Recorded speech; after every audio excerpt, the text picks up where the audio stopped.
Today's chat show comes from the Edit Suite, where the underground smash The Longing came to life.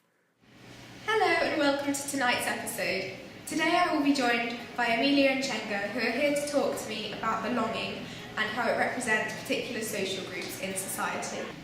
The protagonists and other key characters are members of the working class. We represent them as less educated and possessing less money than high society. They're only representation of characters that are based upon stereotypical viewpoints formed by society. And how does the film present the people of the working class? The characters are presented in a way that suggests they are less civilised because they intimidate the protagonist and they are involved in and they cause the protagonist to become involved in crime. So how exactly is that represented? The story focuses on issues that are inside part of society, like theft. You can see that because theft is a key element in the film. It's the source of the protagonist's unease and the reason she's arrested. We shadow the protagonist emerging from the council house at the start of the film. This displays a stereotypical representation of the working class because many of the working class have low incomes and therefore they live in council houses. And are there any other representations of social groups in the film? The social group of young people is represented in two ways.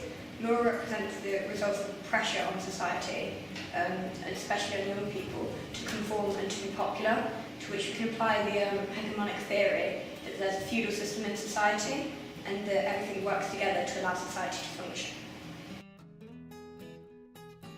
Laura is the stereotypical uncool kid who wants to fit in and she's willing to do anything to do so. She seems very indecisive and shy, which are stereotypical traits of people with low confidence. You can especially see this in the film when Laura doesn't want to take the money from Dave, and she seems quite uncomfortable with the group. The whole film is about how she's manipulated by the group and then ends up stealing from a shop. In the end, she does speak to the police though, and stands up for the group. And what's the other representation? The social group of young, cool, troubled working class people.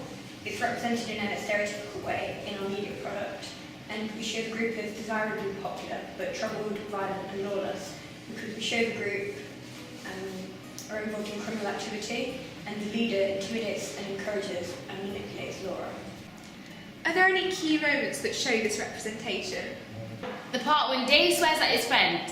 This was in the draft, and when Dave gives money to Laura and she looks really uncomfortable and shows the representation really well. There are certain ideologies of male dominance that are shown in the production, like the fact that the gang leader is a male. This conveys a stereotypical ideology of male dominance.